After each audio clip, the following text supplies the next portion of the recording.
Paty, seja bem-vinda. Obrigada, doutora. Muito obrigada por estar aqui hoje. É uma honra poder conversar com você. E é muito legal poder compartilhar com as pessoas um assunto tão delicado para a grande maioria. Obrigada. Bom, queria que você começasse a contar pra gente um pouquinho sobre depressão. A gente estava conversando, você me falou que está em tratamento para depressão. Eu descobri que eu estava em depressão há mais ou menos uns 2 meses atrás, mas eu fiquei surpresa quando eu descobri que eu estava em depressão. Porque eu pensei, poxa, mas eu me trato, eu faço exercício físico, eu tenho uma vida social, eu trabalho, me relaciono bem com a minha família, eu basicamente não tenho problema nenhum, faço terapia e como é que eu posso estar em depressão? E como que você percebeu? Que sinais que você teve? Nos últimos 7 meses eu quase não visitei minha família, então isso já foi um sintoma pra mim novo, porque no caso eu tenho uma boa relação com a minha família e etc. Mas nos últimos meses eu vinha evitando conversar com a minha mãe, evitando, visitá-los, porque a gente não mora na mesma cidade. E aí eu senti que eu tava me afastando mais e eu comecei a gostar muito mais de ficar na minha casa e aí não queria sair. E aí eu conseguia, se eu posso pedir comida e não preciso falar com ninguém, melhor. Se eu posso passar o dia inteiro na minha casa e só falar com as pessoas na internet, melhor. E como eu já trabalho em casa, isso foi virando uma bola de neve maior. Então eu fui ficando cada vez mais em casa, cada vez menos falando com as pessoas e cada vez mais me isolando aos poucos. E quando que foi que você percebeu que você precisava pedir ajuda?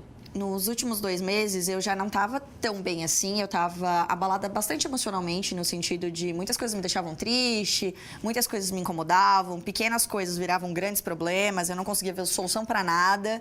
E eu comecei a pensar, putz, acho que tem alguma coisa errada. Eu simplesmente um dia falei, cara, por que eu vou continuar vivendo, sabe? Pra quê? Quer dizer, a morte começou a ser vista como uma saída mesmo. Eu sentia muito um vazio existencial. E essa é uma coisa que eu até agora não consigo explicar. E, nesse curto tempo de tratamento que eu tô fazendo, essa é uma coisa que me pesa muito no sentido de... eu não sei o que me falta.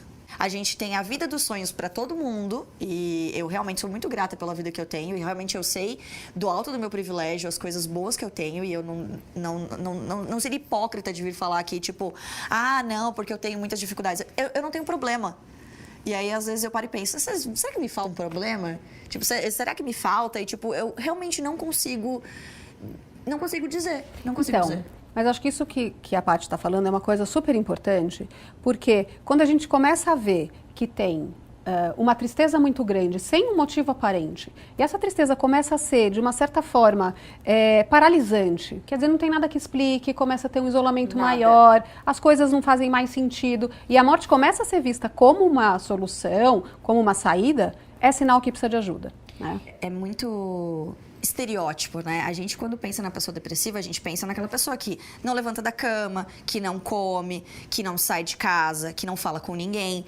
Mas eu descobri, fazendo acompanhamento com psiquiatra, que eu tava tendo pequenas crises de pânico em casa. Então, eu falei, puxa, mas eu, sabe? Eu sou a pessoa mais extrovertida que a gente pode conhecer. A gente chegou aqui, tava todo mundo rindo, todo mundo brincando. Eu tava aqui, fazendo piadinha, enfim. Eu sou essa pessoa. E eu falei, como eu, dessa pessoa, consegui me transformar numa pessoa ruim pra mim a ponto de achar que a minha vida não valia nada e caí em depressão num estágio já avançado. Então, pra mim, isso foi um baque muito grande. E esse lance do vazio existencial, ele é muito louco no sentido de... não é falta de casar e ter filho, não é falta de adotar um animalzinho de estimação, não é falta de morar perto da minha família, ou de ver os meus amigos, ou de ter um relacionamento, ou de me sentir amada por alguém. Eu me sinto muito amada pela minha mãe, pelos meus familiares, pelas pessoas que me seguem na internet, pelos meus amigos, que eu tive apoio de todo mundo quando eu falei que tava em depressão. Eu conversei com os meus amigos, teve uma amiga minha que ela chorou, ela falou, cara, desculpa, sabe? Eu não quero imaginar você pensando em se matar porque você tá se sentindo mal. Então eu falei, não é isso, sabe? Não é por aí, né? E eu não consigo explicar. E isso é uma coisa que me consome dia após dia. E aí eu procurei um psiquiatra. Foi a primeira vez que eu fui procurar um psiquiatra. É bem diferente de uma sessão terapêutica. Eu queria que você contasse um pouquinho como é que é procurar um psiquiatra. Porque tem muito jovem e muita gente que não procura o psiquiatra por puro preconceito. Por medo, preconceito, às vezes até por não querer ter o diagnóstico de um transtorno mental. Como é que foi? Porque as pessoas acham que é... eu sou doida. Eu sou doida e tipo, meu Deus, e agora? Como é que eu vou falar para as pessoas que eu tenho um problema? Eu já fazia sessão de terapia já há 5 anos, como né, mencionei anteriormente. Mas quando eu vi que realmente eu tinha chegado no fundo do poço para mim, que eu tinha visto que me matar era uma solução e estava cada vez mais próximo de ser uma solução plausível para mim, e eu precisava muito de ajuda, eu pedi ajuda para minha mãe, eu fui visitar minha família, fui ficar lá, e aí de lá eu conversei com ela e falei, eu preciso procurar um psiquiatra para ver, tipo, o que eu preciso fazer. E aí eu fui, conversei com ele, foi uma sessão bem diferente para mim, né? A gente teve 1h30 de uma longa conversa onde eu precisei ser sincera comigo.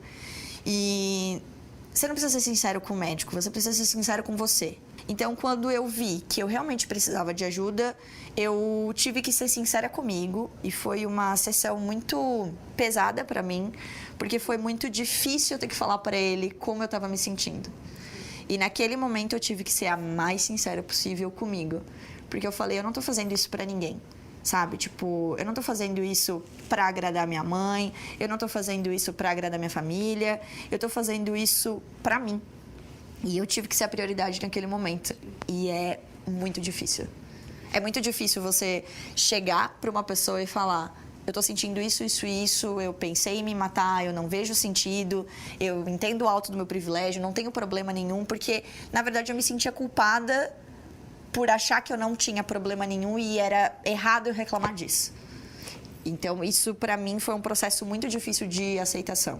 Sim, mas é fundamental, né? Falar abertamente com o psicólogo, com o psiquiatra é fundamental, porque também se você não fala do que está acontecendo, do que está doendo, fica muito difícil dele saber. Então, acho que é uma consulta que realmente é difícil. Como é que você se sentiu? Como é que foi iniciar essa medicação? Eu já estava com a cabeça bem aberta, porque ele já tinha conversado comigo e ele fez uma ótima explicação, que foi, ele falou, a gente precisa ter vários pilares para a gente conseguir se tratar, né? Uma boa alimentação, exercício físico, um acompanhamento de psicólogo, uma religião, se você tiver religião, porque né, isso é uma coisa que pesa para muitas pessoas. Ele, assim, um apoio familiar. Aí eu falei, faço tudo. Então, teoricamente, eu estou maravilhosa dentro né, do pilar que o médico estava me relatando. Ele falou, então, mas nem tudo se trata com boa vontade e, vamos aí, levanta, sabe? Tipo, um novo dia é um novo dia. Você tem boa vontade, você quer melhorar, mas nem tudo só depende disso. Porque é uma doença, né? As pessoas precisam entender que depressão é doença e ela precisa de tratamento. Exatamente. E aí, eu queria até te perguntar uma outra coisa. Que bobeiras que você já escutou com relação à depressão, com relação a remédio, com relação a psiquiatra, todas essas coisas? Então, nesse processo de começar a tomar remédio, quando ele me perguntou isso, ele falou, é uma parada química, então a gente tem que alinhar. Então, você vai começar a tomar remédio. Eu falei, bom, tudo bem. Ele falou que se tinha algum problema pra mim, eu falei, não, tudo bem. Se é uma coisa que vai me ajudar, ótimo, vamos lá. E aí, disso, saí da sessão e tal, e aí eu tive que conversar com a minha mãe. Minha mãe é uma pessoa maravilhosa, é uma pessoa super mente aberta e tal. Mas quando eu fui para encontrar com ela para contar o que eu realmente estava doente, tadinha, minha mãe teve a reação que todo mundo basicamente tem quando alguém em depressão vai conversar com a pessoa e a pessoa não sabe o que falar. Minha mãe falou, mas Patrícia, tão bonita, trabalha, independente, viaja, tem dinheiro, como é que você pode ter depressão? Eu tava chorando, falei, eu não sei como é que eu posso estar em depressão, mãe, eu sinto um vazio. E aí, nisso, ela começou a chorar. E aí, quando eu contei pra ela que eu tinha tido pensamentos suicidas, ela me abraçou, me beijou, ela falou, meu Deus, você é o meu bem mais precioso. E isso realmente é um amor que eu não consigo mensurar, porque né, não tenho filhos até o momento, mas eu consigo imaginar o amor que eu tenho por ela ser uma parada tão grande assim. E aí eu comecei a conversar com ela. Eu ouvi comentários do tipo, agora você tá tomando remédio porque você é doida, eu não quero ter que te visitar no manicômio. E eu levei na esportiva, mas né, chamei minha mãe de canto de novo pra conversar. E hoje a minha mãe realmente presta mais atenção nessas pequenas coisas. E ela entende o quanto isso é ofensivo pra quem tá fazendo tratamento. Porque realmente é uma doença, a gente tem que tratar... Igual uma gripe, você não toma remédio da gripe, depressão é a mesma coisa, você tem que tratar e nem sempre é um tratamento rápido e nem sempre você vai ver uma melhora significativa, né? Porque ainda está no início do tratamento, né? Até o que você falou dessa questão da falta de sentido de vida, é um sintoma de depressão que isso também muda conforme o remédio vai fazendo o efeito. E a terapia junto com o remédio vão trabalhando para dar de novo esse sentido, né? Para mostrar isso. Porque tem que ser, né? Só a terapia ela não vai fazer milagre. Só o remédio ele não vai fazer milagre. É um bom combo dos dois, além de você, claro, querer sempre se ajudar e se munir de pessoas que querem te ajudar também. Agora, Paty, me fala uma coisa.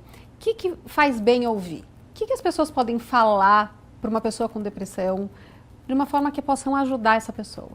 O que mais me deixa feliz de ouvir é tipo... Putz, no que você precisar, eu tô aqui. Independente da hora que você precisar, eu tô aqui. Se você precisar ligar pra alguém, você pode ligar pra mim. Se você precisar conversar com alguém, se você quiser, sei lá, só ficar em silêncio e ter uma companhia, tipo, tô aqui também. Já passei por isso, sei como você tá se sentindo, tipo, isso não é o fim do mundo, você vai conseguir sair dessa. Eu acho que toda palavra de incentivo e o fato de você saber que você pode realmente contar com aquela pessoa para mim, pelo menos, foi uma das coisas mais importantes. E aí, queria pedir para você, Paty, contar que mensagem que você daria para um jovem que se percebe nessa situação hoje? Se você também não vê sentido na sua vida e se você acha que morrer é a única solução, você não está sozinho, você pode procurar ajuda. Se você não tiver como procurar ajuda dos seus pais, procura um orientador na escola, você pode procurar um amigo, você pode procurar o pai ou a mãe de algum amigo, porque às vezes isso também pode acontecer, você pode não ter o apoio em casa, mas tem apoios externos. Você pode procurar ajuda psicóloga. Hoje em dia, ainda bem, né, a gente tem ótimos profissionais na rede pública com atendimentos gratuitos ou de baixo custo também, em CAPs na sua cidade, você também pode procurar.